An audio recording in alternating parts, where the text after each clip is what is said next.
درود بر همه دوستان عزیز. عذرخواهی میکنم واسه که تاخیر داشتم. سعی میکردم یک نرم افزاری رو ران کنم، از طریق نرم افزار بیام، متاسفانه وصل نشد. مجبور شدم برگردم به نرم افزار خود یوتیوب. روز سه‌شنبه هست، 9:46 بامداد به وقت واشنگتن دی سی. با کپیتال ریپورت هستید. به حضور شما عرض شود که الان یه سری از اخبار روز رو ابتدا بهش میپردازیم، اتفاقاتی که افتاده، و بعد میریم سراغ یه سری ویدیوهایی که داریم و تحلیل رو میپردازیم به بقیه داستان. کانفیگوریشن منم یه خورده تغییر کرده. امیدوارم بتونم دفعه بعد این نرم افزار رو ران کنم که در خدمتتون باشم. اخباری که وجود دارد در مورد کابینه دولت ترامپ و اینکه حرکات بعدی چه خواهد بود. مسئله اصلی این است که الان مطبوعات آمریکا پشت سر هم در طول 24 ساعت گذشته گزارش‌هایی چاپ کردن مبنی بر اینکه بخشی از اعضای کابینه مخالفن با جنگ و مشاوران آقای ترامپ مخالفن با جنگ و پشت سر هم ما می‌بینیم این اخبار چاپ می‌شود. شب گذشته دونالد ترامپ رئیس جمهوری آمریکا در شبکه توت سوشال آب سردی ریخت رو تمام این اخبار و گفت تمام اینا دروغین است. اینا اخباری است که برای فشار آوردن به دولت او چاپ می‌شود و گفت رئیس ستاد مشترک ارتش ژنرال کین معتقد است که یک حمله علیه جمهوری اسلامی بسیار سریع خواهد بود و خیلی سریع هم نتیجه خواهد داد و مشکلی هم به وجود نخواهد آورد. جملهشون این بود که will be won very easily. به سادگی جنگ با ایران پیروز خواهد شد آمریکا در اون. و وقتی هم شما میبینید که یک نوع گزارش پشت سر هم به نیویورک تایمز، واشنگتن پست، اکسیوس، CNN، مخصوصا مطبوعاتی که با آقای ترامپ زاویه دارن، درز میکنه، این به نشان از این است که از داخل کاخ سفید بعضیا سعی میکنن یا از اطراف کاخ سفید سعی میکنن رو تصمیمات رئیس جمهوری تاثیر بگذارند. و دیشب این پستی که آقای ترامپ انجام داد خیال همه رو راحت کرد که این مسئله اونجوری نبوده در کابینه ایشون که مطبوعات مطرح میکنن. دولت ترامپ میگوید که مصمم است از طریق دیپلماسی به نتیجه برسد. با این حال گزارش هایی که وجود دارد در مورد فشارهایی که میآورند دولت ترامپ بر دیگر کشورهای منطقه، فشارهایی که میآورند بر امارات متحده عربی برای اینکه تجارت خودش قطع کند کامل با جمهوری اسلامی، فشارهایی که میآورند به هند برای اینکه خرید نفت خودش رو متوقف کنه، نه تنها خرید نفت خودش رو از جمهوری اسلامی متوقف کنه بلکه جلوی نفت قاچاق جمهوری اسلامی رو هم بگیره. بیشترش از تو اقیانوس هند رد میشه، از زیر دماغ هندی ها رد میشه. این رو هم میخواستن که حتما مطمئن بشن که آمریکایی ها قبل از اینکه جنگی اتفاق میافتاد دیگه کامل جمهوری اسلامی توان فروشه هیچ گونه سلاح، هیچ گونه نفت، هیچ گونه مواد اولیه‌ای رو به جای دیگری ندارد. صحبت ها در جمهوری اسلامی در مورد فروش موشک‌های ضد کشتی چینی به سرعت هست. چینیا یک سری جنس بنجل قبلا به جمهوری اسلامی دادن در طول جنگ 12 روزه. هیچ کدومشون عمل نکرد، هیچ کدومشون نتونست نه هواپیماهای اسرائیلی رو شناسایی بکنه و ردگیری کنه، نه هواپیماهای آمریکایی رو ردگیری بکنه. و در این قضیه هم الان آمریکایی ها نگرانی زیادی ندارن در موردی که بخوان این سلاح‌های چینی رو بخوان نگرانشون باشن. اگر چین میخواست سلاح‌های درجه 1 خودش رو بده به جمهوری اسلامی، در همون جنگ 12 روزه داستان به یه جایی نمیکشید که الان جمهوری اسلامی مجبور باشه نیاز داشته باشه به یه سری از سلاح‌های دیگر. و اگر هم حتی یک سری از سلاح‌های پیشرفته خودشون رو واقعا چینی‌ها وارد داستان بکنن، اون وقت تاثیر مستقیم خواهد داشت در یک جنگ آینده در تایوان. یعنی الان آمریکایی‌ها یک سری از سلاح‌های خودشون هنوز به تایوانی‌ها ندادند. اگه قرار باشه که مسابقه تسلیحاتی صورت بگیرد بین چین و آمریکا در زمینه اینکه کی به کی چه سلاحی میدهد، اگر قرار باشه سلاحایی که میدن به ایران خیلی پیشرفته باشه، اون وقت تاثیر خواهد گذاشت توی دریای جنوبی چین. کشورهای مثل کره جنوبی و ژاپن شروع میکنن یک سری سلاح‌های جدید رو کردن که همین الان هم دارن میکنن. وضعیت واسه چینی ها خیلی همین الان خطرناک هست. خطرناکتر هم میشه از دست دادن جمهوری اسلامی بعد از دست دادن ونزوئلا و تقریبا الان در وضعیتی هستیم که کوبا هم داره به این طیف میپیونده. برای چین فاجعه بار خواهد بود همین جوریش، و اگر چین ادامه بده به این حرکاتش، اگر واقعا در یه حدی باشه که بخوان نیروی بازدارندگی به وجود بیارن بر علیه آمریکا، مطمئن باشید دولت ترامپ پاسخ و واکنش شدیدی به چین نشان خواهد داد. و همین الان هم اقتصاد چین بسیار شکننده است. حتما در آینده نزدیک برنامه میذارم کامل راجع به چین و وضعیتشون و اینکه الان اقتصاد چین چگونه در لبه پرتگاه قرار گرفته، چگونه بیش از 110 میلیون نفر از آماری که فقط مال سرشماری پارسالشون بوده رو بیشتر الان میگن اعلام کردن. یعنی 110 میلیون نفر در سرشماری بیشتر اعلام کردن.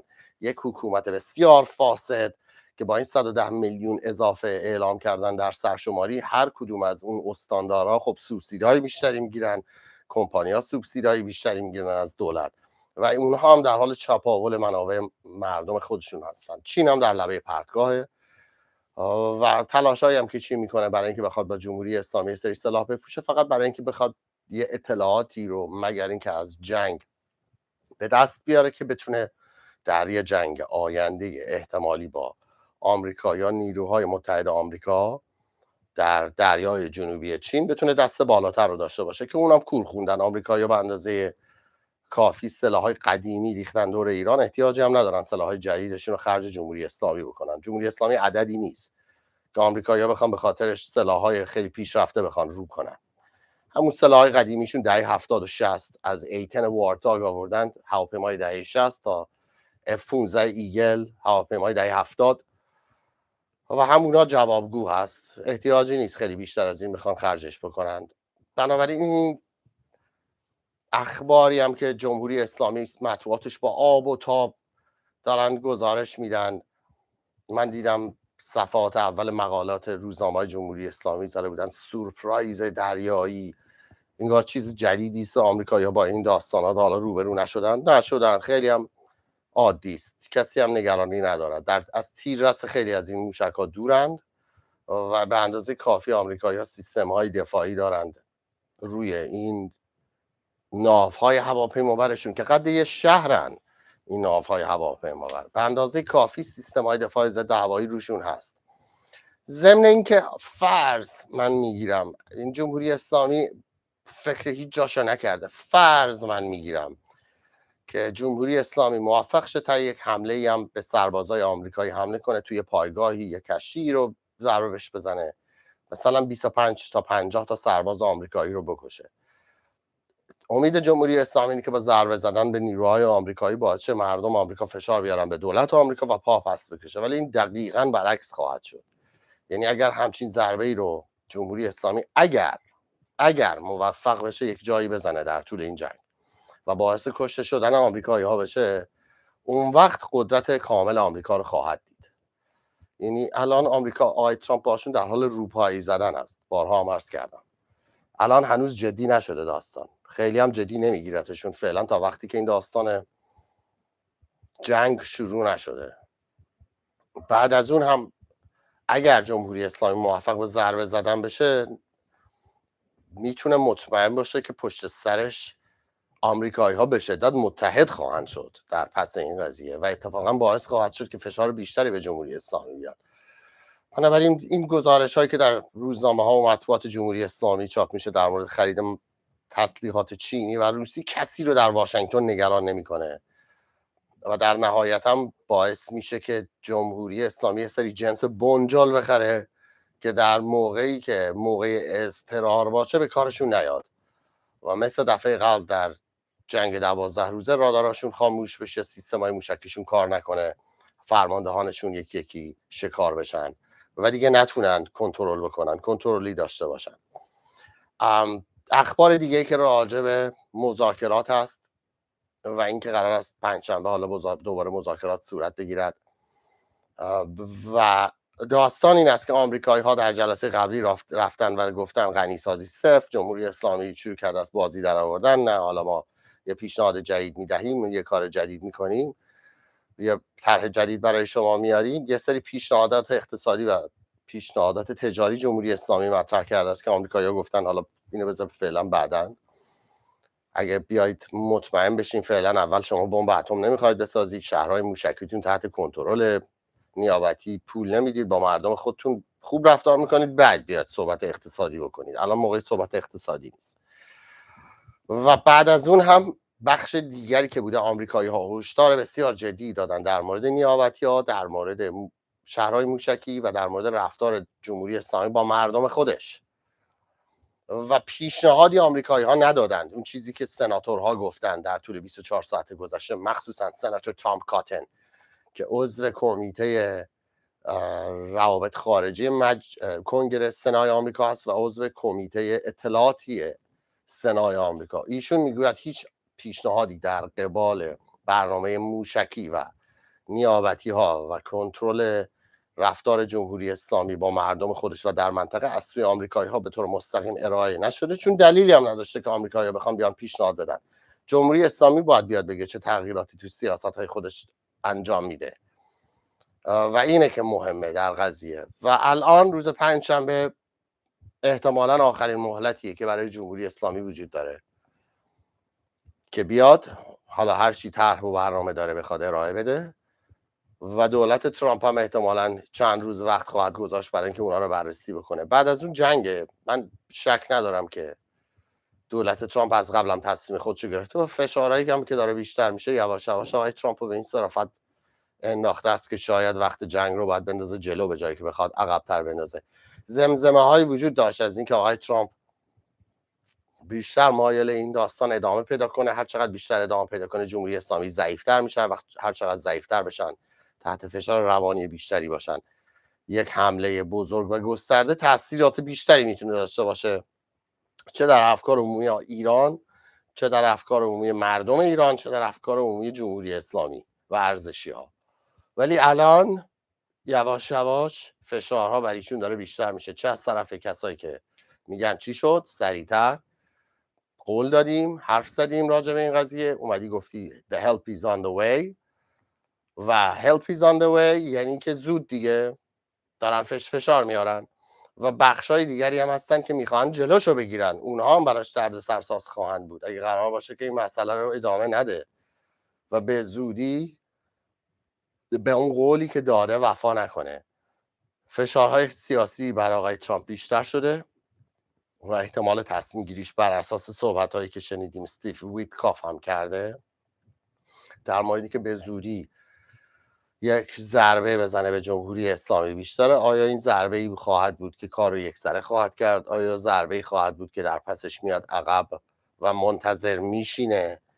اون چیزی است که در طول چند هفته آینده خواهیم دید. بپردازیم به یک سری از ویدیوهایی که وجود داره در مورد جنگ.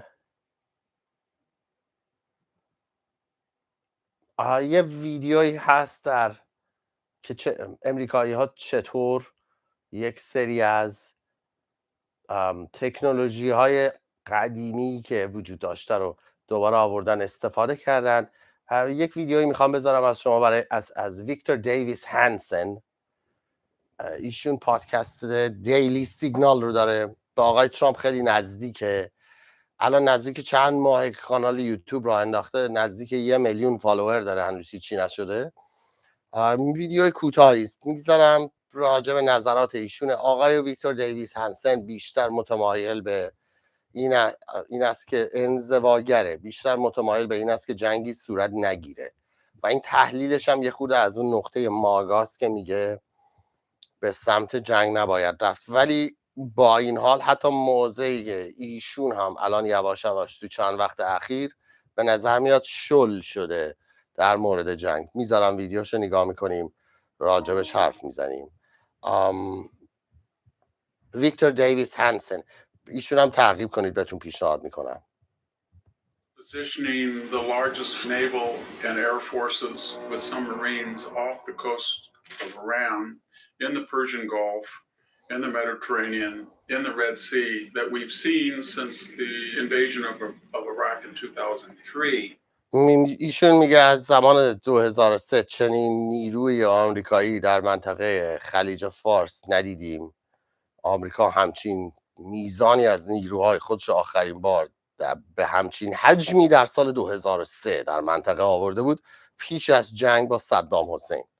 And there are pros and cons about striking Iran. We're not at war with them right now. So this is what we would call either a preventive war, long-term threat, or a preemptive war, that there's a short-term threat that has to be precluded by the use of force. It's very توضیح میدن ایشون که ایران و آمریکا به طور رسمی وارد جنگ نشدن، ولی رئیس جمهوری آمریکا یه سری قابلیت‌هایی داره بر طبق قانون که میتونه اگر خطری برای ایالات متحده وجود داره وارد جنگ بشه. بهش میگن preemptive war یا جنگ پیشگیرانه. Submarines off the coast of Iran, in the Persian Gulf, in the Mediterranean, in the Red Sea, that we've seen since the invasion of Iraq.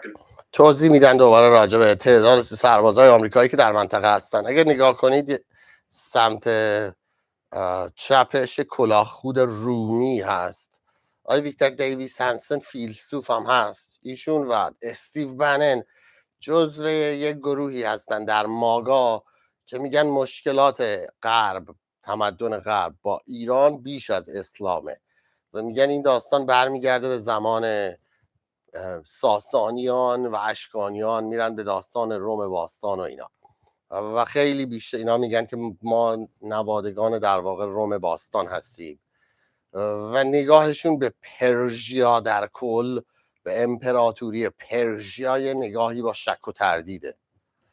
46 years. So what are the pros and cons of what we're doing? Does he have to go to راجب نقاط قوت و ضعف حمله به ایران صحبت میکنه و میگه چه نفعی ممکنه داشته باشه و چه ضرری. But there are pros and cons, and let's go through the pros first. It has been the dream of 8 presidencies, going back to Jimmy Carter all the way to Donald Trump.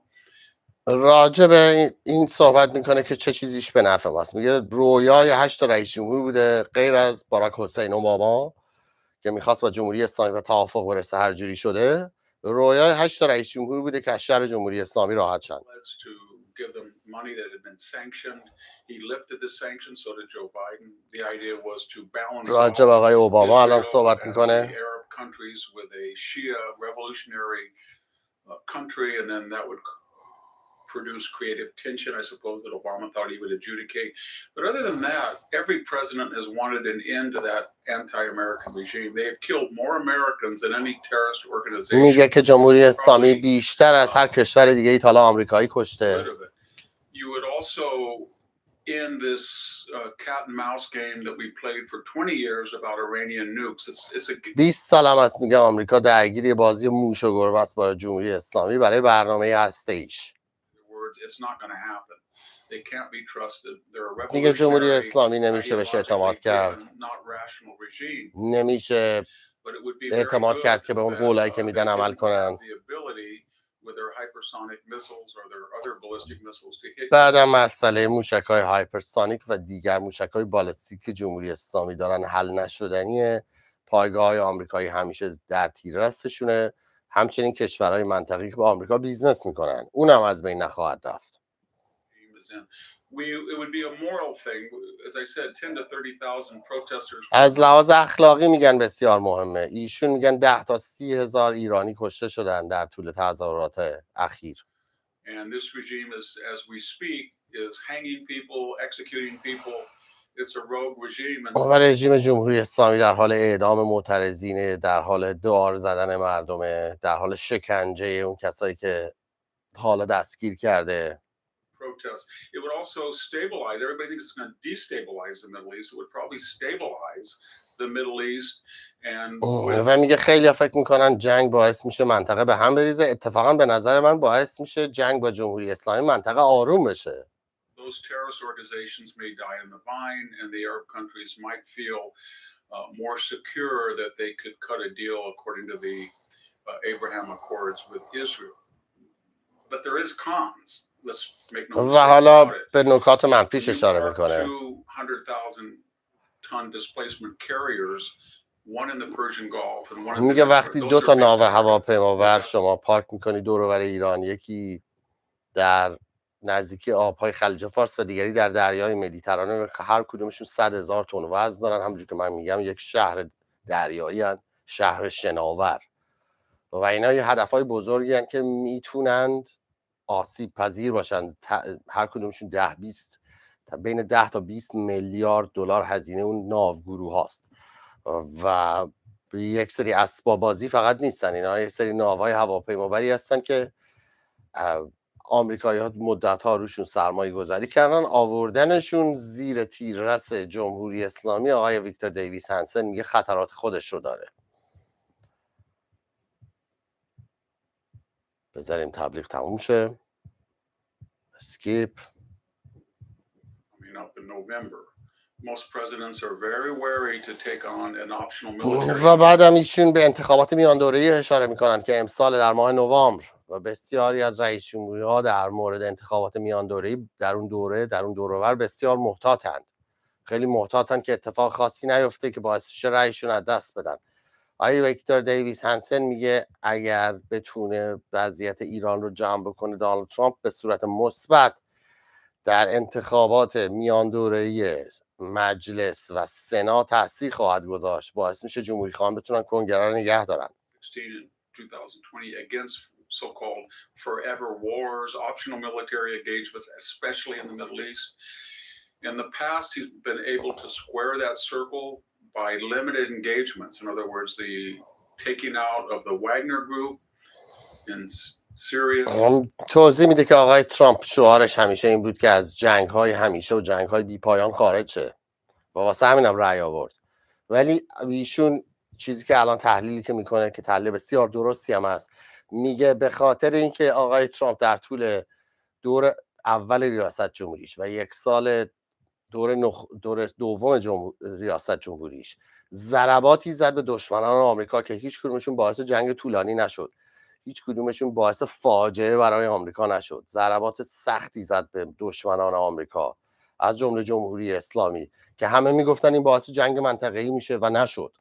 و الان آقای ویکتور دیویس هنسن همینطور که خیلی دیگه از تحلیلگران معتقدن از جمله خود بنده، اینکه بیس ماگا، اون پایه ماگا که جنبش میک امریکا گریت اگین هست که پشت سر آقای ترامپ هست، الان شل شدن نسبت به اینکه خطرات جنگ چیست. چون یک سری جنگ هایی که قبلا جمهوری خواهان انجام میدادن حتما لزوما باید توش نیروی نظامی پیاده میکردن. الان آقای ترامپ فعلا علاقه ای نشون نداده به نیروی نظامی پیاده کردن، مخصوصا در جنگ هایی که درگیر شده است. در هر ضربه‌ای که هر جا زده است نیروی نظامی پیاده نکرده. برای همین ماگا یک نفس راحتی میکشد و الان به رئیس جمهور اعتمادش بیشتر شده. These are all pros and cons, but ultimately, Donald Trump will have to make that decision. And will have to make the decision pretty quickly because you can't just take those many naval assets and stick them halfway across the world. و آقای ویکتور دیویس هنسن میگه آقای ترامپ باید به زودی به نتیجه برسه، به خاطری که هزینه این که شما بخواید 2 تا ناوگروه کامل بفرستید تو منطقه به علاوه کلی هواپیما کم نیست و رئیس جمهوری آمریکا باید زودتر، هرچه زودتر به نتیجه نهایی برسه که آیا میخواد حمله کنه به ایران یا خیر.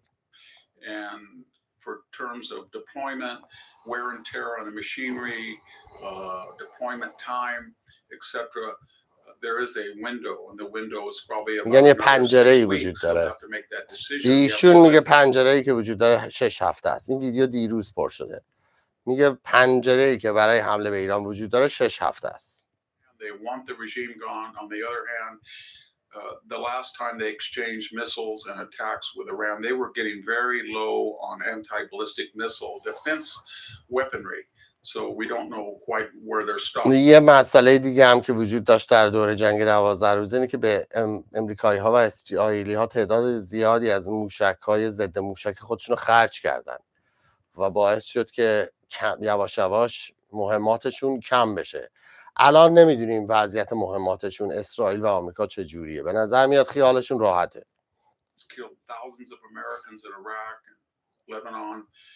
And it is a human rights abuser. It murders its own people, and it's very important given its key role as controlling the Straits of Hormuz, where 20 to 30% of the world's oil passes every دیگه day. اشاره میکنند آقای ویکتور دیویس هنسن که این اهمیتش چیه و حتی ویکتور دیویس هنسنه که انزواگراست در آمریکا میگه که به نفع آمریکاست که حمله کنن به جمهوری اسلامی و قال قضیه رو بکنن به 1001 دلیل مختلف.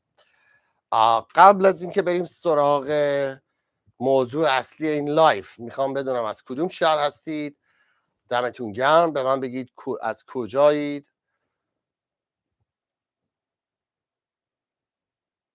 گوهردشت کرج، سبزوار، پالم بیچ، فلوریدا، یزد، لندن، دبی، کلن، گرمسار، کرج، اصفهان، بوربور، ساری، قبرس شمالی، تهران، عراق، اهواز، نبرد جنوبی، هیچ وقت نشیدم، توی سرکان، رشت، قشم، تهران دروس، آکسفورد، هروی تهران، کیانشهر، شهر ری، سوئیس، شهر باران، کانادا، وین یا وین، بهشهر، آنکارا، کوپنهیگن، نیویورک، شاهی، اردبیل، هشتگرد، اصفهان، اسلام شهر، قم، سرخس، تهران سر، الهیه. کجای الهیه؟ میپرسم چون مدت زیادی الهیه زندگی کردم. رباط کریم، بهشت زهرا، قلعه حسن خان، تهران تو راه خانه. بسیار عالی. درود بر شما در راه خانه. تهران بهارستان، خوزستان، منچستر، نروژ، سان فرانسیسکو، میشیگن، اردبیل، همدان، تهران، بولوار فردوس. بچه‌ها دمتون گرم، عالیه. این انرژی میده خیلی به من. و وقتی میبینم از همه جای دنیا نشستید دارید کپیتال ریپورت رو نگاه میکنید، بازم عذرخواهی میکنم امروز خود دیر رسیدم. یه نرم افزار جدید گرفتم دارم روش کار میکنم، با اون استریم کنم، مولتی کست کنم. در واقع قول میدم بهتر شم توش به زودی و تو لایو بعدی شاید با اون نرم افزار برگشتم. امروز تلاش کردم نتونستم باش لایو بشم. بریم سراغ موضوع اصلی برنامه. در طول 24 ساعت گذشته یه سری اخبار وجود داره در مورد مکزیک. حالا من میگم مکزیک، همه میگن نه راجع به ایران حرف بزن، بگو نمیدونم جنگ کی میشه. خیلی ربط داره این داستان مکزیک و داستان کوبا به قضیه ایران. گوش کنید اینا. خیلی هستن فقط میان تحلیل در مورد جنگ آمریکا خیلی کوتاه‌بینانه و بسیار با زاویه بسیار اندکی نگاه میکنن به این مسئله. اگه شما دیدتون رو باز نکنید، متوجه نشید در دنیا چه اتفاقاتی میفته، ممکنه سورپرایزهای مختلفی براتون به وجود بیاد. و توی این برنامه من راجع به چیزایی صحبت میکنم که به ایران ربط داره. خیلی مسائل هست که سیاست خارجی آمریکاست و آمریکا داره توش پیشرفت میکنه یا آقای ترامپ داره توش پیشرفت میکنه که ربطی به ایران پیدا نمیکنه. مثلا چون مسئله گرینلند، مسئله گرینلند به ایران ربط نداره، ولی مسئله مکزیک 100% ربط داره، مسئله کوبا 100% ربط داره، همونطور که مسئله ونزوئلا ربط داشت. بنابراین بشینید تا پایان این بخش از ویدیو رو نگاه کنید تا من به شما بگم کشتن رهبر کارتل خالیسکو در مکزیک که روز گذشته توسط ارتش مکزیک اتفاق افتاد، با حمایت مستقیم آمریکایی‌ها، با حمایت و هدایت CIA و NSA، چه تأثیری میتواند بگذارد نه تنها بر امنیت آمریکا و سیاست خارجیش، بلکه مستقیما بر فرماندهان سپاه. الان ویدیوهاشو باید بذارم ببینید. وقتی میگن جنگ توی مکزیک، واقعا اشتباه نگفتیم اگه بگیم جنگ داره رخ میده.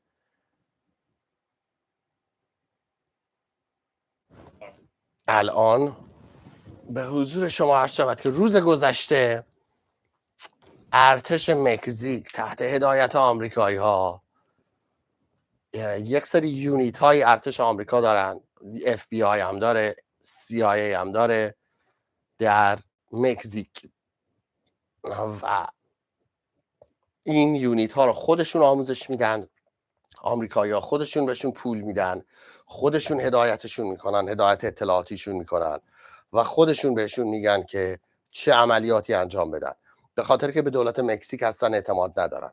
هیچ اعتمادی به دولت مکزیک وجود نداره. بنابراین امریکایی ها خودشون در واقع اقدام میکنن. نیروها مکزیکی هن. خود نیروها مکزیکی هن، مقرشون مکزیکی است، ولی امریکایی ها از قبل رفتن اینا رو انتخاب کردن، میخواستن مطمئن بشن که این افرادی هستن که میشه بهشون اطمینان کرد، تو جیب کارتلا نیستن و واسه همین ازشون استفاده میکنن. روز گذشته این ویدیویی که پشت سر من میبینید 2 نفر از افرادی هستن که تو ارتش آمریکا تا همین چند وقت پیش افسرهای اطلاعاتی بودن که تخصصشون کارتل هاست و این 2 نفر یه ویدیویی ساختن دیروز، پرستون هیویت و اون یکی هم پادکست All Sources Considered رو داره، All Sources News ببخشید. روز گذشته امریکایی ها هدایت کردن یک واحدی رو از ارتش مکزیک، یکی از رهبران کارتل خالیسکو رو به قتل رسوندن. ابتدا به نظر می اومده یه اتفاق بسیار عادی است، یه ماشینی فقط ترکیده بوده، سرنشینانش کشته شده بودن. بعدا معلوم شد رهبر کارتل خالیسکوست و از دیروز تا حالا خالیسکو چند تا عملیات انتقامی انجام داده علیه ارتش مکزیک. کلی از ارتشی‌های مکزیک رو کشته و جنگ شده واقعا الان در مکزیک، یعنی به جنگ بسیار شدید رسیده. هنوز وضعیت جنگ داخلی نشده ولی کارتل ها به شدت شوکه شدن. این رهبر جدید خالیسکو که جوانم بوده، خودش قبلا رئیس پلیس بوده، اطلاعات خیلی خوبی داشته راجع به اینکه چگونه باید کار کرد در مکزیک و ایشون میگن عامل اصلی صادرات فنتانیل به آمریکا بوده. فنتانیل یک ماده مخدر بسیار خطرناک است که دولت ترامپ به شدت باش مبارزه میکنه و الان این رهبر کارتل خالیسکو کسی بوده که بیشترین میزان فنتانیل رو وارد میکرده به آمریکا.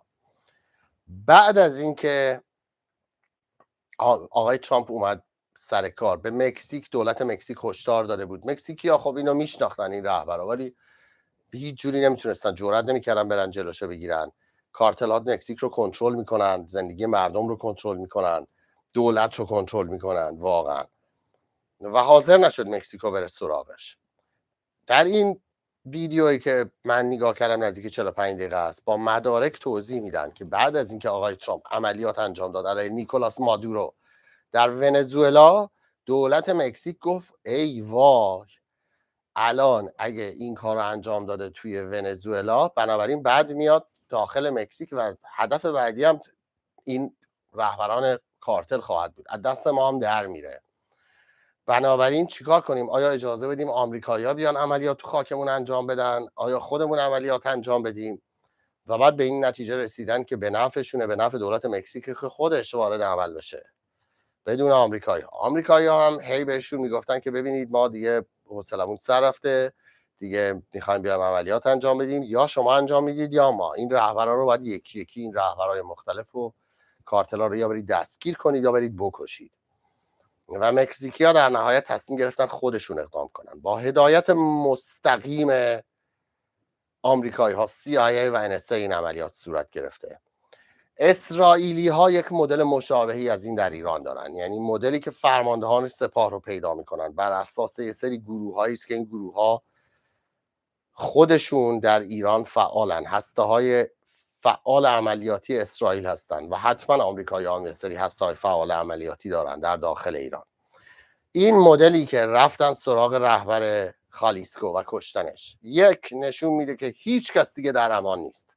اون کسی که رهبر خالیسکو بود، میزان حمایتی که ازش میشد و میشه، میزان امنیتی که دور و برش بود، محافظاش، گارداش، خیلی بیشتر از اون چیزی که فرمانده‌های سپاه هیچ وقت خواهند داشت. یعنی میزانی که کارتل‌های مکزیکی درآمد دارن و میزانی که خشونت در این کشور زیاده و باید مواظب جونشون باشن، تقریبا همیشه یه ارتش با خودشون میبرن وقتی میخوان برن بیرون. وقتی رهبر کارتل خالیسکو به قتل میرسه اینجوری و CIA و NSA هم میگن بله ما پشتش بودیم ولی مکزیکی‌ها انجام دادن، این یک مدلی است که حدوداً 1 ساله 2 ساله داره باب میشه. یعنی یه سری شرکت ها یا نیروهای خصوصی، بخش خصوصی یا نیروهایی که به طور غیر مستقیم زیر نظر ارتش آمریکا هستن، زیر نظر آژانس های اطلاعاتی آمریکا هستن، اینا هسته های عملیاتی مستقل دارن، شرکت خصوصی هن، دستور نمیگیرن مستقیم از CIA که دستورهای کوچیک کوچیک ریز ریز عملیات دارن.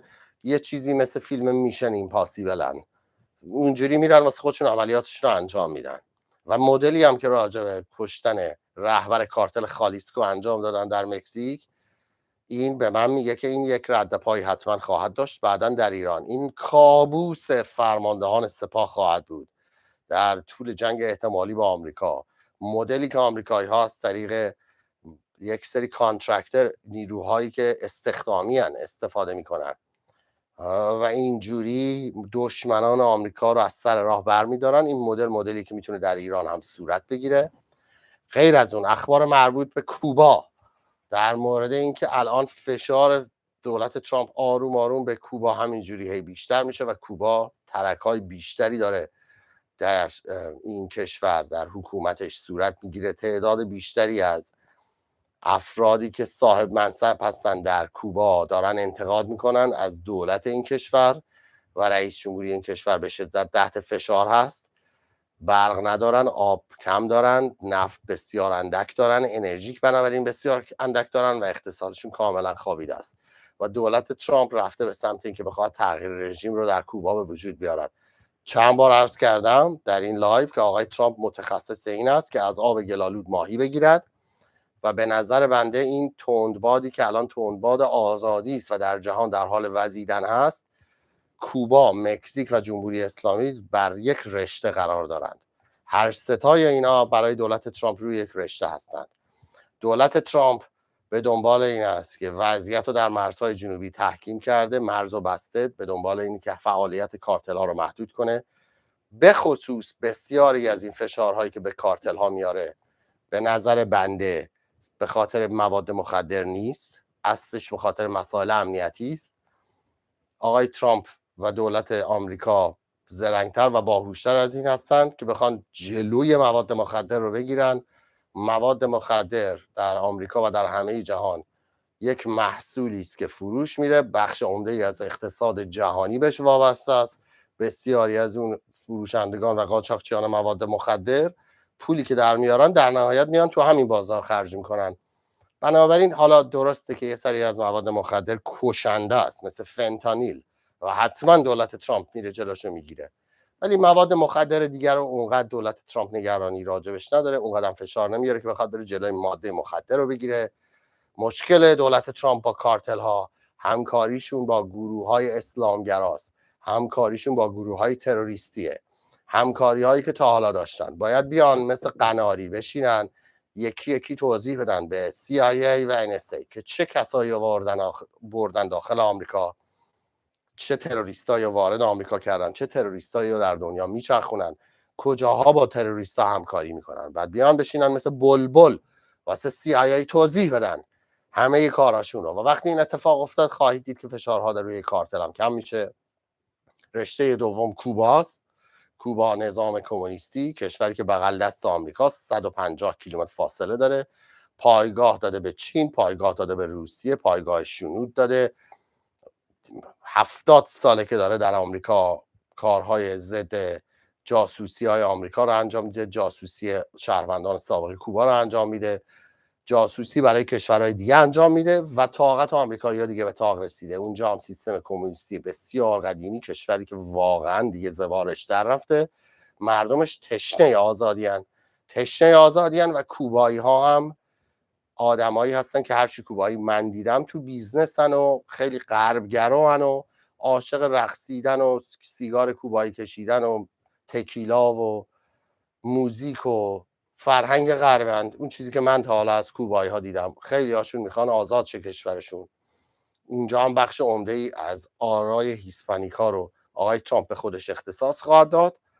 و رشته آخر هم رشته جمهوری اسلامی است که این کار هم دولت ترامپ انجام خواهد داد برای اینکه وضعیت در منطقه به جایی رسیده است که دیگه بازگشتی براش متصور نخواهیم بود. اگر قرار باشد که هر کشوری بتونه بیاد با کشتن شهروندان خودش وضعیت داخلیش رو کنترل کنه، دیگه سنگ روی سنگ در هیچ جای منطقه که هیچی، در هیچ جای جهان واقعا بند نخواهد شد. کارتل های مواد مخدر در این طول 3-4 سال اخیر در طول دولت بایدن سود کلانی بردند. حالا موقعشه که بیان و یه مقدار از اون سود کلان رو پس بدن. بازم تصاویری که میبینید از پشت سر من یه سری تصاویری که مربوط به جنگی است که الان در مکزیک ادامه داره. واقعا قیافش اینه، یعنی الان جنگ. همونجوری که میبینید بعضی از این نیروهای پلیسن، بعضی از این نیروهای خود کارتلا. جالبه که کنسرت هم میذارن در مکزیک، انقدر قویان. اگه یه تیکه دیدید تصویر رو پشت سر من، کنسرت گذاشته بودن، عکس یه نفر گذاشته بودن پشت سرش، این المنچو بود. المنچو کسیه که آمریکایی‌ها کشتن، رهبر این کارتله. انقدر خیالشون راحته که کسی نمیتونه جلوشون رو بگیره که کنسرت میذارن، عکس رهبرشون رو به چه عظمت میذارن پشت این کنسرت. اینجوری الان دارن مکزیک رو کنترل میکنن.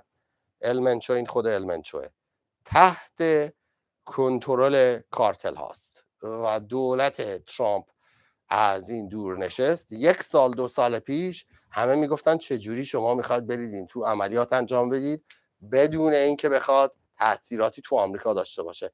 الان به نظر میاد کسی نگرانی نداره. 2 تا فیلم هم هست، دوستایی که فیلم بازن بهتون پیشنهاد میکنم اگه میخواید ببینید در مورد وضعیت مکزیک بیشتر مطلع بشید. سری فیلم های سیکاریو هست. سیکاریو یه فیلم هست که 2014 است قسمت اولش، قسمت دومش فکر کنم 2018 است. بنیتسیو دل تورو بازی کرده، بازیگر معروف هالیوود و بازیگر مکزیکی بسیار معروف، و فیلمیه که راجع به کارتل های مکزیکی است. قدیمی است ولی اون موقع شما وقتی میبینید کارهایی که دارن میکنن میفهمید که الان چه اتفاقی همین الان داره میفته در مکزیک. بازم ممنون و متشکرم از همه دوستان عزیزی که تا اینجا با کپیتال ریپورت بودن. با توجه به مشکل تکنیکی و تأخیری که وجود داشت بازم عذرخواهی میکنم ازتون. باز خواهم گشت امروز به زودی بیشتر راجع به اخبار روز صحبت خواهم کرد و اتفاقاتی که در حول و حوش ایران میفته. میدونید کامنت هم بازه، تا اونجا که بتونم میخونم و پاسخ میدم. سپاسگزارم همتون و از همتون و تا ویدیوی بعدی بدرود.